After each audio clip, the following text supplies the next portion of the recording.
Okay, hello everyone. Thank you so much for joining us today. I am Rose Pondel, and we have with us Ellie, Javadi, and Allie Weinstein, and the three of us, all of us have offices here in Los Angeles. We all practice fertility law, and we are looking forward to giving you an overview of kind of general tips and understanding of how gestational surrogacy contracts are drafted and the laws that govern our practice here in California.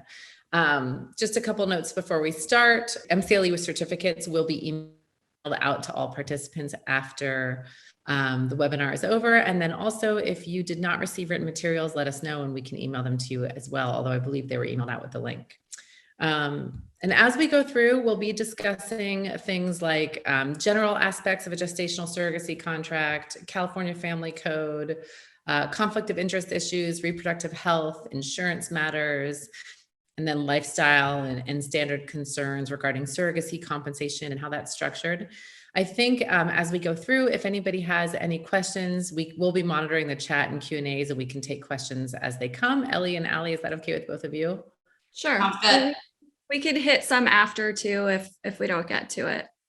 Perfect. Okay, so our plan for the structure is to go through. I'll start with California Family Code requirements, conflict of interest issues.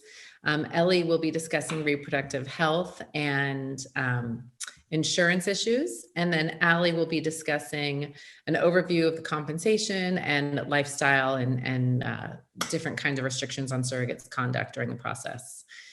So just to start off with a basic understanding, California Family Code Section 7962 is the family code that we all use that governs the procedures behind gestational surrogacy contracts. And the requirements for gestational surrogacy contracts are actually fairly new, within about past 5 years or so. We are required to discuss how the medical insurance will be covered in a contract under Family Code 7962. We are required, all parties are required to have separate counsel. So for a gestational surrogacy contract, the parties are the surrogate and her partner or spouse if she's married, and the intended parents. So it can be a single intended parent, intended mother, or intended father, or intended parents, plural. Everyone, the intended parents and the surrogate and her husband both need separate individual legal counsel under 7962. Also with the gestational surrogacy contract, there's a legal portion to surrogacy and there's a medical side. The medical side is really when the surrogate starts her medication to prepare for her embryo transfer and the embryo transfer procedure itself. 7962 actually governs when the legal contract must be signed, and all parties must sign and notarize the contract prior to a surrogate starting medication to prepare for that first embryo transfer procedure. We are also required under California law to include the source of the gametes. So if donor sperm or donor eggs are being used, it's important that we do detail that. Usually most attorneys, we put that in the first couple pages of the contract. We discuss where the egg and sperm are coming from. If they were donated embryos, we make sure to note that. This is important because later down the road, which is a whole separate MCLE, but when we go to establish parentage with the parentage documents, we want to make sure that our contract is conforming to 7962 and making sure that we've met all the requirements. And then finally, after everybody has signed and notarized the contract or signed the contract, there's a notary requirement once everyone's approved the contract. So all parties do have to sign and notarize the contract. With COVID, when it first hit, we had some complications with this, people not being able to notarize in person. At this time, California does not typically allow online notaries, but we were able to use them in rare circumstances when necessary. And I started this with the basic understanding that everyone knows kind of what gestational surrogacy contracts are. If for some reason there are questions about kind of how we get to this point in the contract or who the parties are, please jump in and ask questions. We're happy to cover that. With fertility law, there are a lot of players involved. So unlike maybe a corporate contract where you have an employee and an employer or two businesses contracting with each other. With fertility law, there are a lot of players. We have the parties, so the intended parents and the surrogate. We have the lawyers for each party. We have the fertility doctor. There's an obstetrician later down the road. There's often a surrogacy agency involved, and there's a mental health professional involved. And those are kind of the minimum amount of players for each contract. Sometimes there are more. Occasionally people have consultants or agents that they use for a lot of international intended parents. Our referral sources sometimes are fertility clinics, sometimes they're agencies, sometimes they're other attorneys, sometimes they're individuals. So there's a lot of potential conflicts of interest that can arise as you're drafting the contract.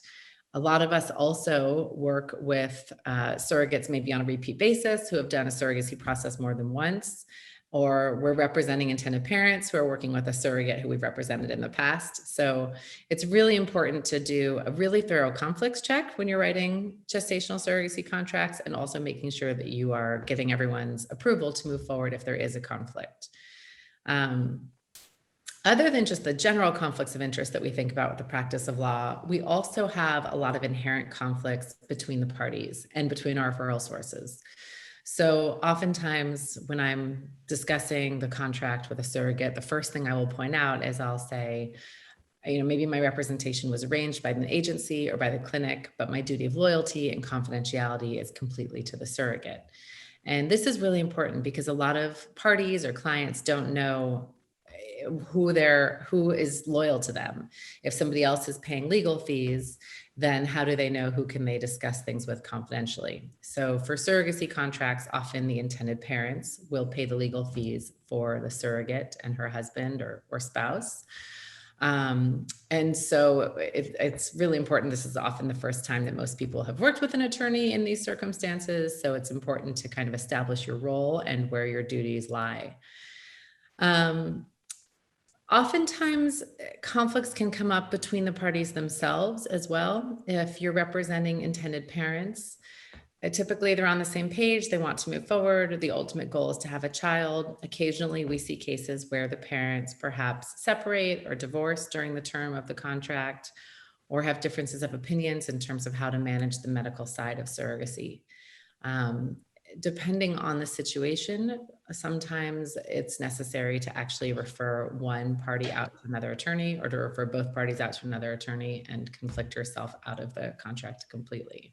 Also, with referral sources from agencies or clinics, oftentimes agencies and clinics will not only want to have updates on the contracts, but they'll often want to be involved in the contract process, have visibility into what changes are being requested from either party, perhaps have some input into what changes are being requested. And it's really important that if you're sharing those changes with agencies or with clinics as you move forward, that you first obtain consent from your clients to make sure that you are not accidentally breaching any sort of conflict of interest. And then once the contract has been signed, a lot of clinics will request a copy of the signed contract.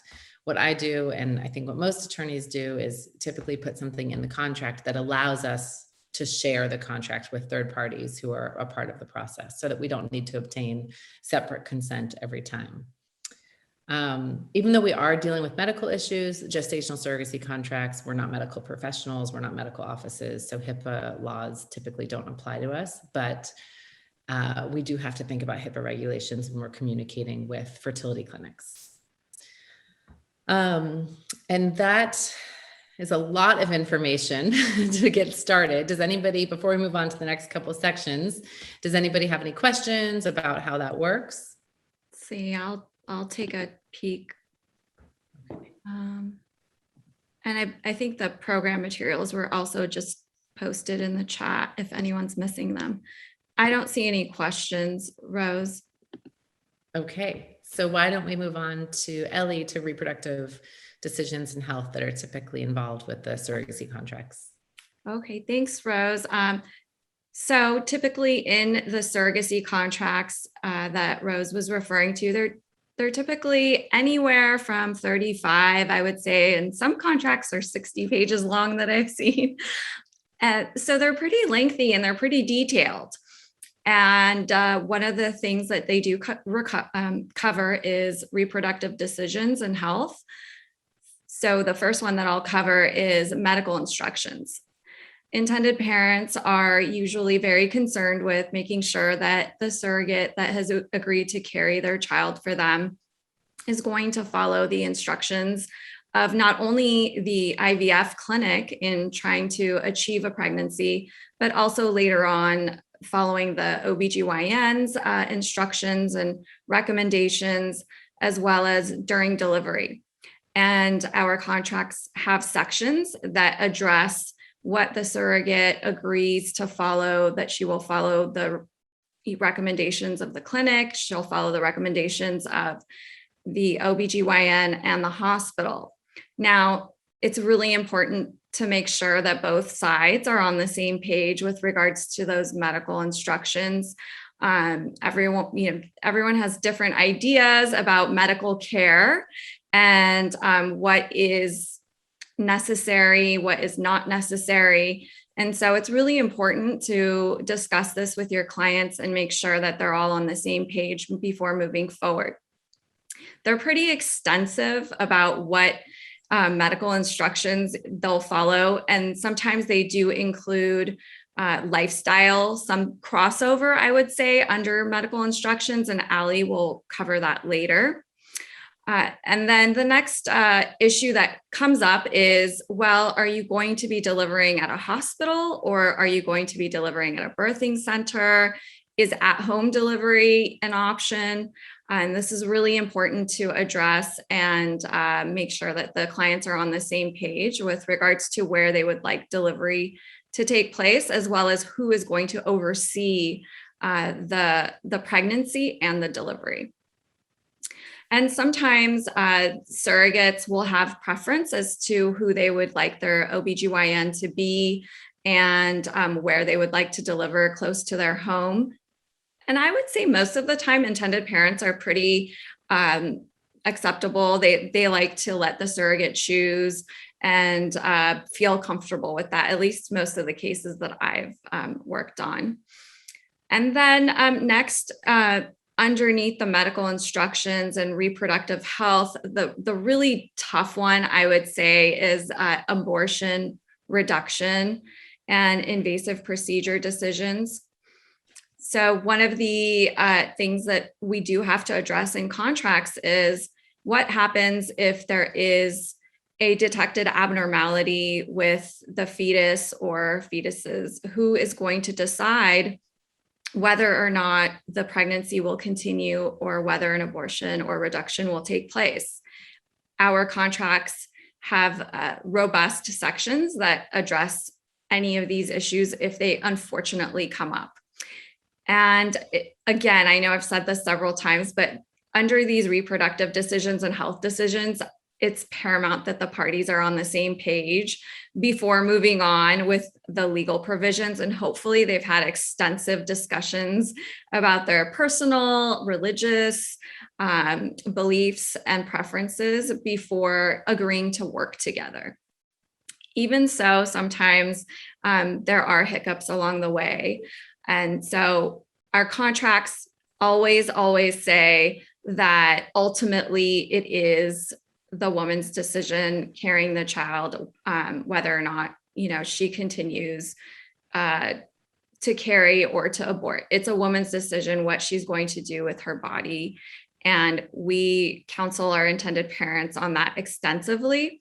However, contractually, we do include provisions allowing intended parents to make abortion decisions if there is an abnormality found with the fetus. The other important section to include underneath these or a subsection is that if the surrogate's health is on the line. So if she is at the hospital and there's a decision that needs to be made to save her life, she gets to choose her life in that situation. And our contracts typically address that as well. And then reduction comes up when sometimes intended parents choose to transfer more than one embryo for a transfer procedure. It can result in multiple fetuses, triplets or quads. Believe it or not, even a single embryo transfer can result in multiples too, but the odds are obviously lower. And in those situations, intended parents want to be able to make a decision with regards to carrying a multiple pregnancy. And then again, those sections address whether or not a surrogate will agree to carry multiple pregnancy. Will she agree to reduce and follow the recommendations of the physicians? Now, most of our contracts explicitly say that the intended parents are not going to just change their minds because they no longer want to have a child, or if the wrong gender is achieved. And so surrogates will refuse to follow those, abortion wishes. And then under invasive procedure decisions, what are invasive procedures? They are procedures such as an amnio or a CVS, or these are technical. Many people might not be aware of them, but we've been working in this field so long, sometimes I forget, but like cerclage, placement, anything that is invasive and not routine. So who would make those decisions? And in our contracts, we say that the intended parents will make those decisions and the surrogate agrees that she'll comply. Sometimes we give it a little caveat in that if all non-invasive procedures have already been exhausted and the doctor recommends it, then the surrogate will agree to do the more invasive procedures. Now, again, I want to reiterate that this is her body, it's her choice. So ultimately, it's really important intended parents understand that the surrogate, there is a risk that she would decide that she doesn't want to follow such directions or follow the wishes of the intended parents. And recently, we've now been dealing with, I don't know how many iterations of the COVID-19 language in our contracts. We had to pivot last year when COVID-19 became an issue. Of course, there is the general provision that says that you agree to follow medical instructions, right? That you're going to follow the medical instructions of your physician. However, we've been explicitly putting COVID-19 language in our contracts. I think some attorneys do not include them, but the majority that I've seen do include them. And initially it was just, you'll follow, your state's directions, you'll follow the OBGYN's directions with regards to preventing COVID-19 transmission. You'll wear a mask, you'll follow social distancing guidelines of your county. And then the COVID-19 vaccine came out. I don't think we thought that it would be so imminent, like that it would be a reality for us. And then we found that a lot of people that were matched, intended parents and surrogates and their partners, were not necessarily on the same page with regards to the COVID-19 vaccine. And so again, now that has become a topic of discussion up there with abortion and reduction. How do you feel about the COVID-19 vaccine? Are you vaccinated? Will you agree to get vaccinated? And there are parents that only want to work with surrogates that are vaccinated. Others are the opposite. I will say that there are a lot of fertility clinics in California that will not perform embryo transfers on surrogates who are not vaccinated. So I have been mentioning that to my clients too. So while they may agree not to vaccinate, there is a possibility that the clinic won't continue providing medical treatment. And so again, yes, it's her body, her choice ultimately. So it's very important that it's explicit in the contract whether or not the parties agree on vaccination and when. And sexual activity is the last one. Clearly, we want to make sure that the pregnancy that is achieved is a surrogacy pregnancy. It's from the embryo transfer, and the contract terms will outline for the surrogate that she agrees to abstain from sexual activity. during a specified time that the clinic gives them to assure everybody that the pregnancy is indeed from the embryo transfer. In addition to that, there are instructions with regards to if a surrogate has a new partner and wants to engage, then she must have that partner tested. This is because we have FDA requirements with regards to testing when it comes to IVF, and we want to make sure that we are following them and there isn't any chance of infections. Let's see, do we have any questions on this one, this section, Rose?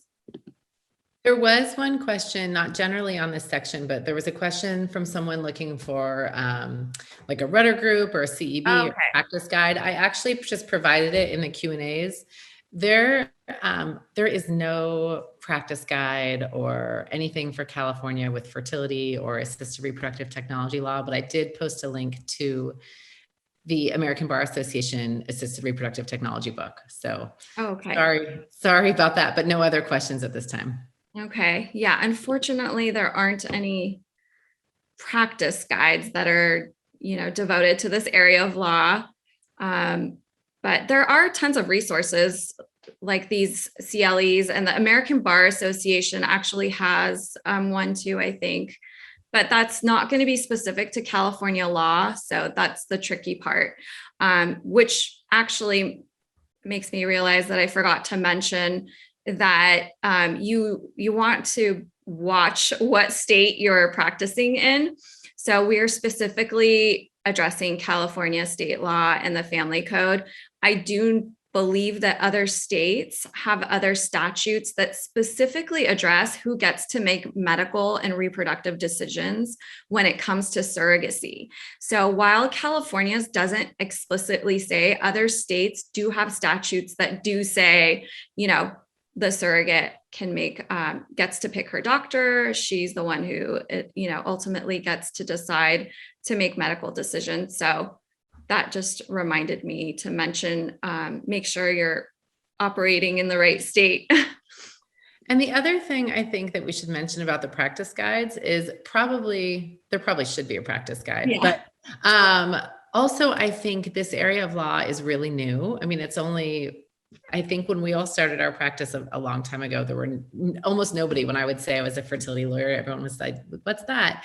But also I think we all have to change and adapt our practice, if not weekly, maybe even daily, depending on what's going on. And so a practice guide that was maybe written last year would be completely outdated at this point, both from a medical technology aspect, but also from a legal aspect. So I think, we all have situations that come up almost every day that you just could never even anticipate. And so a practice guide would provide maybe a helpful basis, but I think it'd be tricky.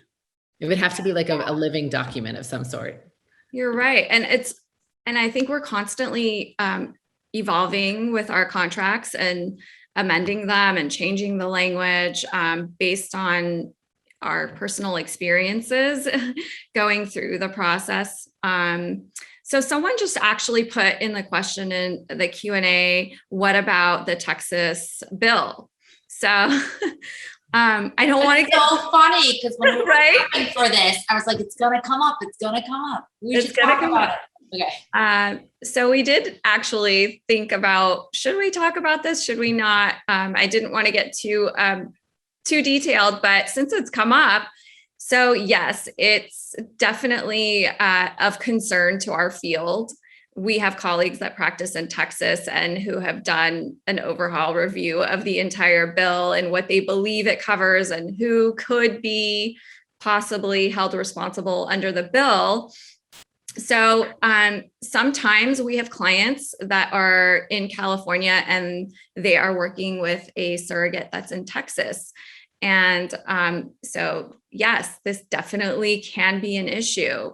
So the abortion sections would look completely different now because it is they can't undergo an abortion in their state. So that section would look completely different. Additionally, sometimes contracts will say that you agree to travel to another state to have an abortion. And so I think that there have been Texas attorneys who are looking into and have reviewed and have opined on whether or not attorneys and the medical professionals who are out of state would be held responsible if they helped a Texas resident receive an abortion. And I believe we came to the conclusion that we wouldn't be, it wouldn't be a criminal act. I don't know, Allie and Rose, I'm not taking that risk, but I don't know if you have heard about that. I think I don't know that there's a clear answer on that at this point. I think we're all just kind of waiting to see how it plays out. I know, I think it's going to be really interesting. I don't see how it could happen, but we'll have to see. Right. Yeah. So that's a great question. It would definitely change that entire abortion section if you are in Texas. And I imagine that those attorneys are writing up a bunch of amendments to their contracts right now. I think that most embryos are tested genetically these days. And so the risk of genetic abnormalities are lowered, but that doesn't mean that there won't be developmental or congenital type abnormalities. And so I don't know, I believe intended parents would be a little wary of that. Or The even other a option multiple then, of pregnancy. course, I'm sorry, Allie, go ahead. Oh, I was even gonna say, or even a multiple pregnancy where one of the fetuses is putting the life of the other fetus in jeopardy. Right. But there are some, a question about insurance. Oh Ellie, yeah, we didn't get there yet. So, okay, so I'm sure you're gonna address that in your yeah. comment.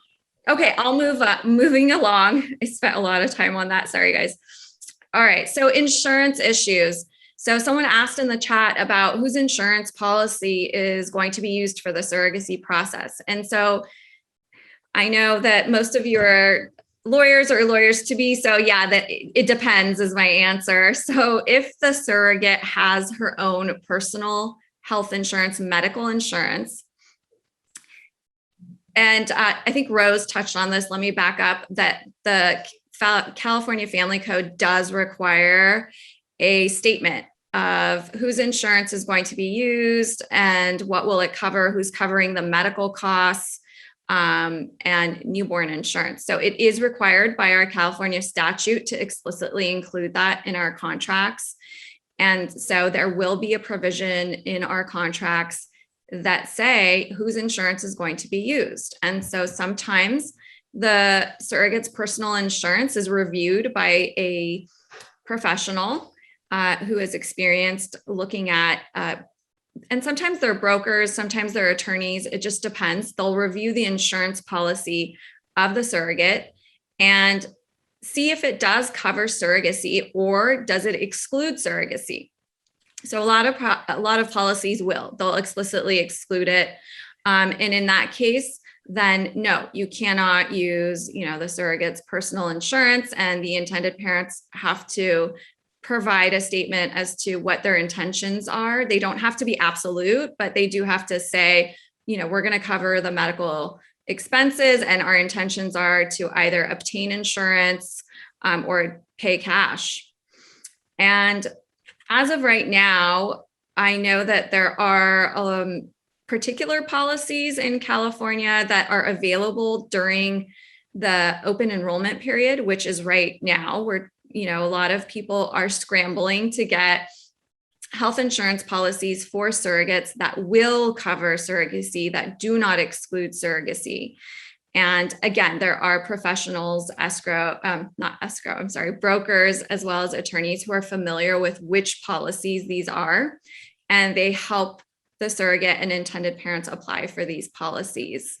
There aren't many, but there are some. So the answer is it depends. If her insurance covers, yes. If it doesn't cover, then they will have to get another policy. Now, with the personal policies, as well as the ACA policies, sometimes they include lien language. And what that means is that the insurance policy explicitly says in their handbook that if there is a surrogacy arrangement, they have the right to reimburse themselves from the fees that the surrogate is receiving, her compensation. And this is worrisome to a lot of our clients because then it's an extra expense that they have to build into the surrogacy process. Our contracts explicitly will say if there is a lien, the intended parents are responsible for indemnifying the surrogate. The handbooks have a procedure. They say if you are a surrogate, you must provide us with a copy of your surrogacy contract within 30 days, mail it to this address. And they will definitely, once there is a birth, assert that lien. I've seen some policies that don't, but for example, Kaiser does. And we are seeing that Blue Shield is also asserting liens on the surrogate's compensation that she is receiving in return for its pre-birth child support payments. And attorneys will sometimes negotiate those liens on behalf of intended parents. And so that's part of our representation. And we include those provisions in the contracts. I hope that answered the question. Are there any more questions about liens? It took me a while to understand it. So if anyone has any questions, please speak up. Yeah, I'm not sure I fully. It's also, these are really new. I think 2 years ago, liens became common in California insurance policies. And there's a question as to whether it's discrimination. It is, I know we have colleagues that are working on lobbying for change. And so that's definitely up there. Not only just providing fertility coverage, which I'm surprised that California isn't on board with that. Other states are providing insurance coverage for fertility treatment, period, but also just changing the policy with regards to excluding surrogacy from, their policies. And there are people, our lovely colleagues who are working on changing or at least putting forth bills that change that language from what I understand.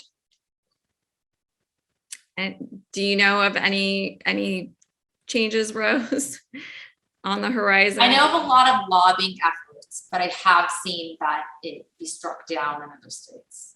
Yeah. Yeah, I know there's a lot going on, but I don't know of anything imminent that's unfortunately going to change. I mean, Kaiser has been enforcing these liens successfully for at least a decade with no issues at all. No one's ever ruled them unconstitutional or discriminatory in any way. So it's hard for me to imagine that the Blue Shield liens will be voided anytime soon. But I mean, I know that like Sutter, for example, in some employer funded policies, they'll request 50 or even 100% of the surrogate's compensation. So I think we have a long way to go in terms of kind of reworking how these liens are enforced. I know that's my one. I'm surprised at California. We're pretty progressive on every other avenue, but this one is one that seems to be dragging. And it's hard to go up against the insurance lobby. It is. But you know what? They have changed it in some of the other states. So I am hopeful that, we can do it here too. So anyway, that's the lien language.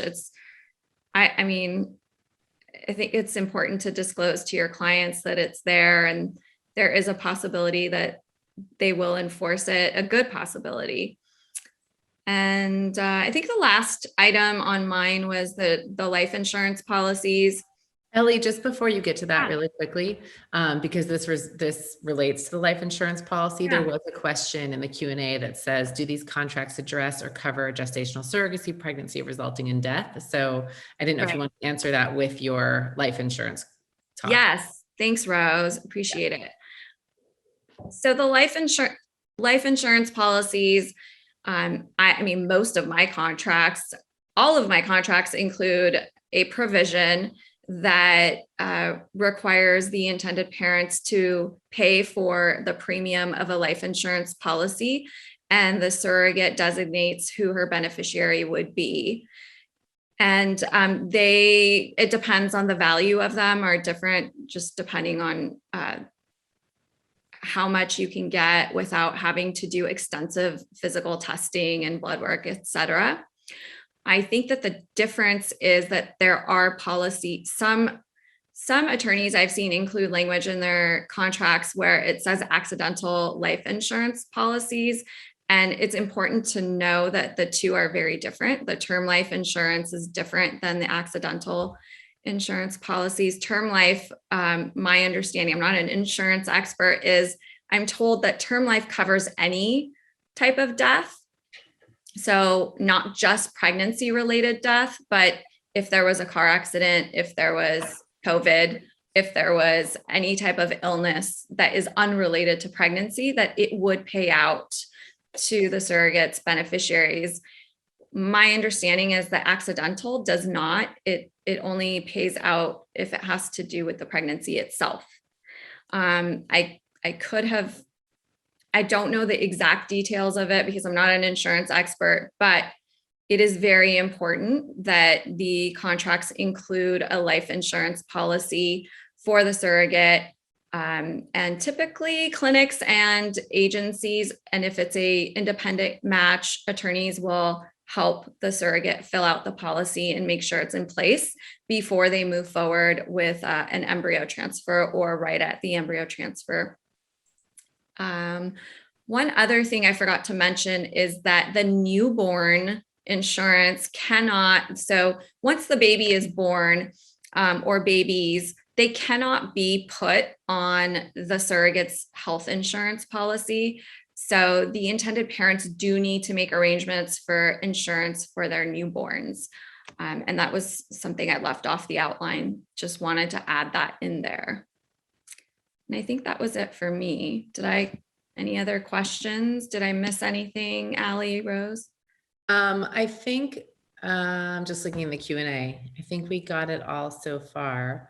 I think just the question regarding whether or not a pregnancy results in death. I mean, in addition to the life insurance or term life insurance, there's usually a lot of language in there saying that like the surrogate understands the medical risks involved. She's had an opportunity to consult with her doctor. As with any medical procedure or pregnancy, there's always the risk of death or a serious injury.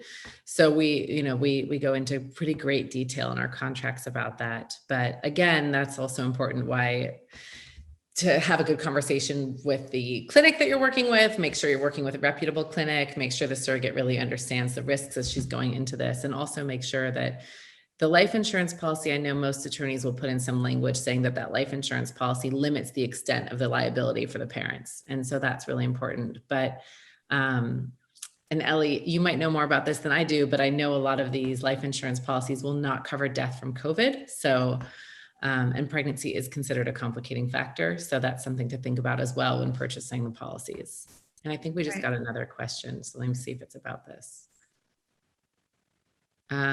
Do we see any claims for damages if the baby is born with a disability COVID complication? Do one of you want to take that one? So typically the contracts include language similar to the surrogate and her family taking the risk of injury or death from the pregnancy or just during the term of the entire agreement.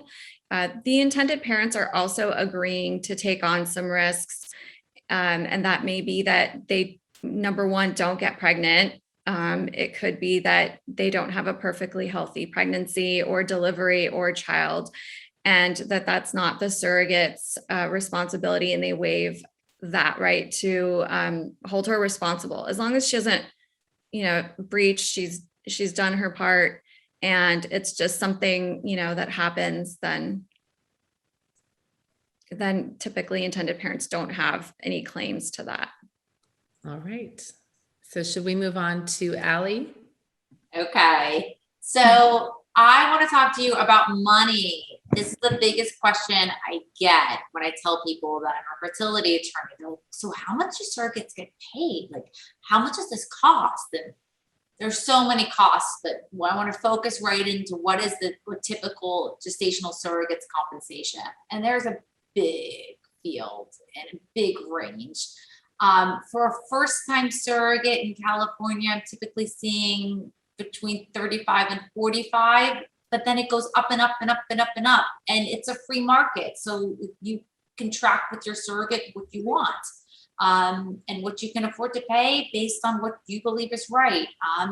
And I see that a surrogate's price will increase if she has prior experience and as being a surrogate and has previously successfully been a surrogate. I've also seen a surrogate's base fee increase based on her vaccination status and what what place she's gonna give birth on. Additionally, there is an additional fee of about $5,000 to $10,000 for each additional fetus she carries. And the base compensation is typically paid out in 10 installments, with the first installment beginning upon fetal heartbeat confirmation, okay? And then typically contracts will state that the surrogate will be entitled to her full base compensation so long as she gives birth or just carries the pregnancy until after week 32. I've also seen it that vary. I've seen week 32 of gestational weeks, week 36 for gestational weeks. This is something that gets negotiated. And then it's always less if she's carrying multiples. So it's usually 28 weeks or to be negotiated around that if she's carrying multiples, meaning that if she makes it past 28 weeks for a multiple pregnancy, 28 gestational weeks, then she will be entitled to her full base compensation. Now, what happens if the surrogate delivers or the pregnancy is terminated prior to making it to that base compensation week? So I've seen contracts vary on this. Some contracts will say that if the baby delivers, if the surrogate delivers prior to this time, she will get her full base compensation so long as the child survives discharge from the hospital.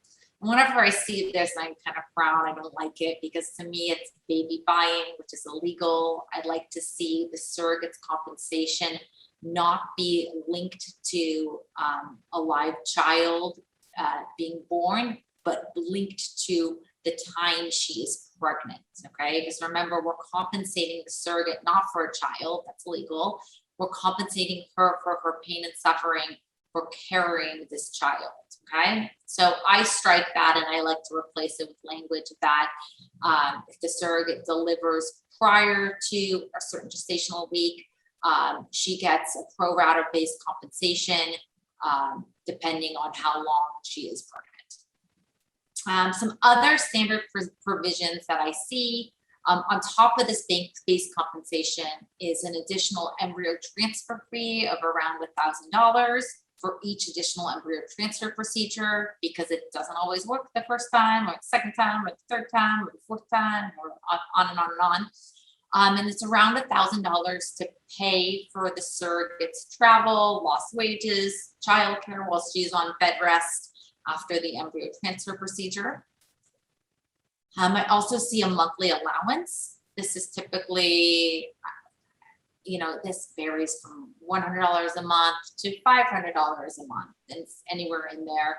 And that cost is to cover the surrogate's incidental and miscellaneous expenses during like parking, prenatal vitamins, local travel. So that's common as well. Ellie talked about invasive procedures. Well, there's also compensation if if the surrogate does have an invasive procedure, such as a C-section. There'll be an additional fee for that. An additional fee for having an abortion or an amniocentesis or a DNC. I'll also see or request language or draft language for childcare and household assistance to be paid to the surrogate when she's on doctor-ordered bed rest, or even just late in the pregnancy when it becomes hard to take care of your home and take care of your children, and that additional help would be of a benefit to the surrogate. Oh, this was a good one for attorneys. Payment of the surrogate's legal expenses. So this is also in the provision in the contract that the intended parents will pay for our services, for the reviewing attorney's services during the contract phase and the parentage judgment phase. There's typically a provision that the intended parents will pay for her travel costs if she has to travel long distance or overnight. That's usually around 100 miles round trip, and to cover airfare, hotel, meals, a maternity clothing allowance as well, usually around week 16 to cover maternity clothes. Also additional fees if the surrogate unfortunately loses an organ and has an invasive procedure where an organ like a fallopian tube or an ovary needs to be removed.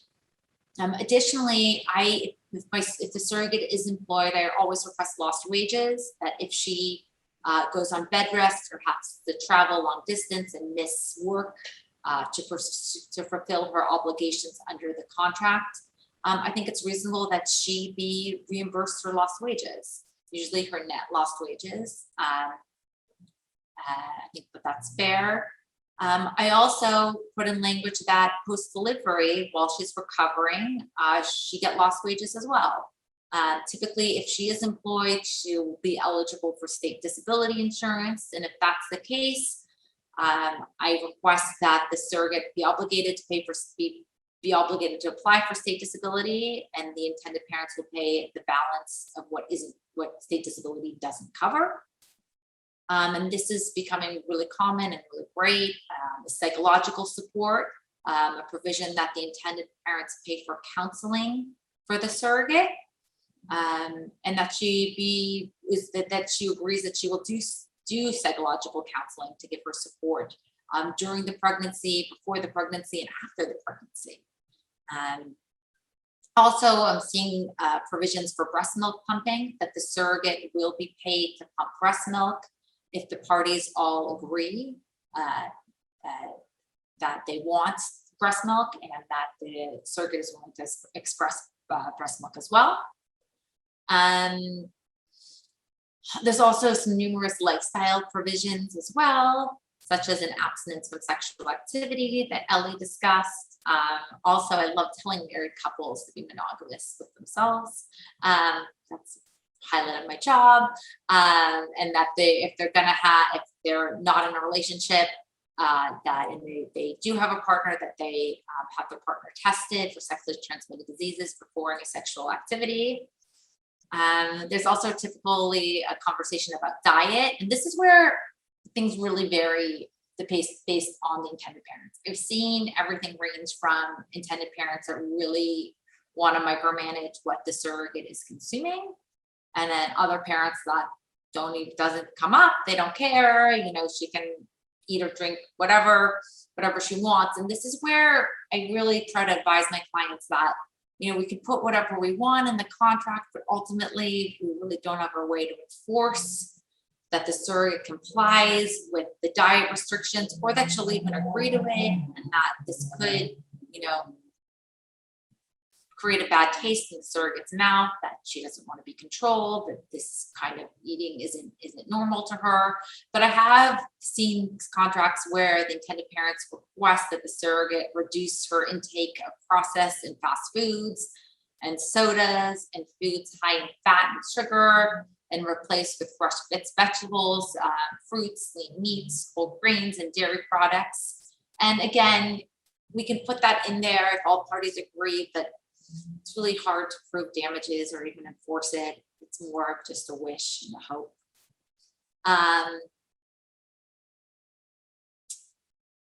Obviously, no alcohol.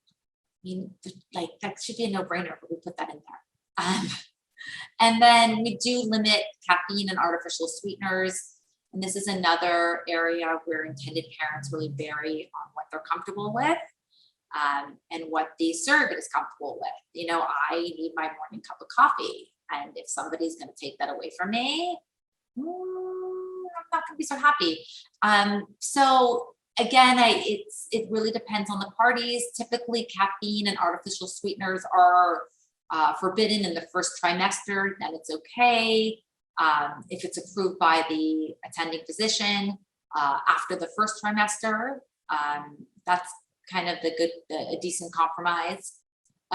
There's also, I put in my notes, bungee jumping, because that's supposed to remind me to talk to you all that there's provisions stating no dangerous activities like bungee jumping, okay? So because we want to keep the surrogate healthy while she's pregnant. And also I like this, I put this in my contract because it's kind of a hope, but for the surrogate to get adequate rest. And that's laughable because most of these surrogates, you know, they've been surrogates before, or they have children of their own, and they're busy, and you know, it's hard to get adequate rest, but it's a hope. Also no smoking, and avoid secondhand smoke, and avoid harmful chemicals. And then here's the final thing that I want to talk to you all about. And this is the travel restrictions we place on surrogates. And this is because it's not because the intended parents want to control their surrogate and, you know, forbid them from vacationing or traveling and going on family reunions. It's really because we need to make sure that the surrogate gives birth in the state where she planned on giving birth, which for most of us, it's California. Because remember, the surrogate is going to have California health insurance, and the parentage judgment is going to be a California order. So we want to make sure that she has the baby in California so that she has health insurance that will cover her, and that we know that California is going to enforce the California court order. We don't want the surrogate giving birth out of state and running a risk that we run into health insurance coverage issues and enforcement with the parentage judgment. So we we're starting around week 32 of pregnancy, and that can be negotiated, that the surrogate will remain within 120 miles or 100 miles of the hospital in which she expects to deliver, and within California. And this is really just to make sure that she delivers in state. And it's typical that these contracts provide that if the surrogate does deliver outside of the state of California, in violation of the travel restrictions, that she will be liable for the costs. And those could be quite considerable because health insurance might not cover, or it might be out of network. So that's what I got. Any questions? Anything else you guys want to add, Rose or Ellie? I think we covered most of it. I know it's kind of hard to cover everything in a huge surrogacy contract in this 1 hour. So if anybody has questions or things that come up in their own practice, or just curious, I think we're all available via email anytime. We'll all put our emails in the chat, but actually, wait, the question just came through. It says, are there survival clauses? Example, gay couple use one of their sperm for the baby during the donor unlikely passes away, can the contract state? So yeah, so this question basically just wants to know what happens if one intended parent passes away during the term of the agreement, and the contract is really clear that the surviving intended parent maintains full rights and responsibilities to the child. They're jointly and severally liable for covering any and all medical expenses or legal or insurance expenses during the term of the agreement. So yeah, the contract is typically really clear on that. And that's regardless of whether or not it's, same-sex couple, male, female, it just doesn't really matter. It doesn't actually make a difference because the question specifically referred to a gay couple. So I just want to make sure everyone knows that it's the same regardless of who the parents are. And with the surrogate, that's typically covered under like changes of circumstances. So on the flip side, if something happens with the surrogate, maybe her marital status changes during the term of the contract, we make it really clear that everybody is bound to the terms of the agreement, regardless of status change or the death of one party. And then we had another question, any resources that we would recommend to stay up to date with this area? I know I'll list a few. I mean, there are a lot of organizations in California. There's ACAL, Academy for California Adoption and Reproductive Technology Attorneys. There's SEEDS, which is the Society for Ethics in Egg Donation and Surrogacy. There's the American Bar Association. There's ASRM, which is the American Society for Reproductive Medicine. Unfortunately, with this area of law, you kind of just have to piecemeal together your education and how you stay involved.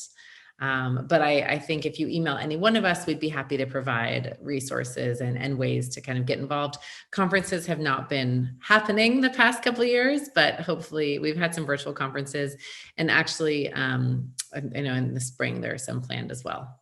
What do you got? Did I miss anything on ways to learn? You're muted, Ellie. I'm muted, sorry. I was going to add the ACAL is the Academy of Adoption and Art Lawyers, which is reproductive technology lawyers, will be having a conference in March, the first week of March. And actually, Rose and I are the ones organizing it right now. So that would be a good one.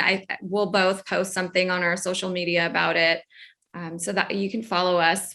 I think we're all on social media as well. Yeah. And I put our email addresses in the chat. We really welcome any questions.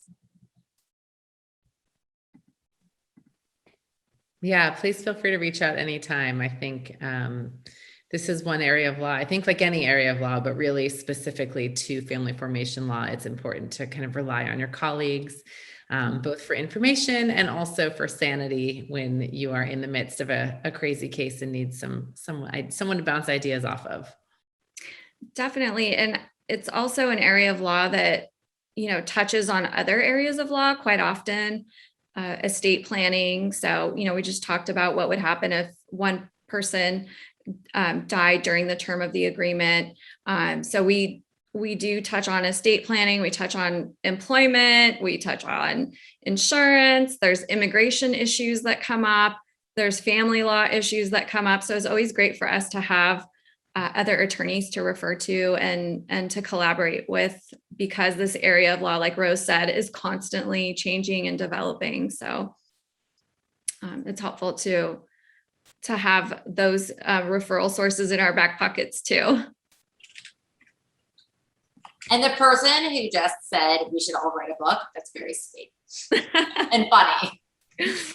You could write numerous chapters, I think. I know. I remember when I first got into this, so wishing that there was a practice guide or a book of some sort. There's just so little law.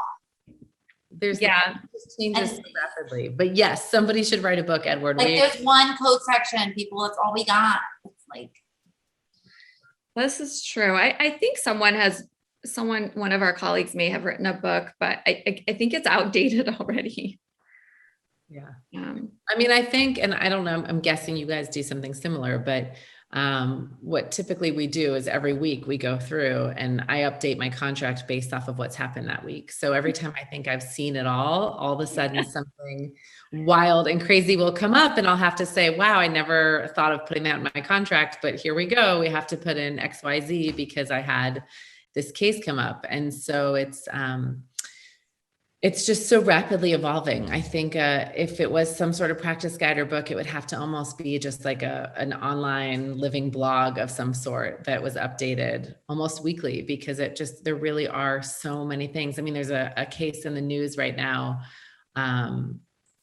that I think is making us all really nervous in terms of some medical issues. And I think, it's probably we all are going to update our contracts based off of what's in the news today. So I think that's something it just changes so much. Yeah. I think we hit the 1:30 mark. If there aren't any other questions, I think we answered them all. I think so. Wonderful. Thank you guys. Thanks everyone. This was great. And we hope to come up with more and more interesting content to provide over the next year or so. And we're excited about this new section.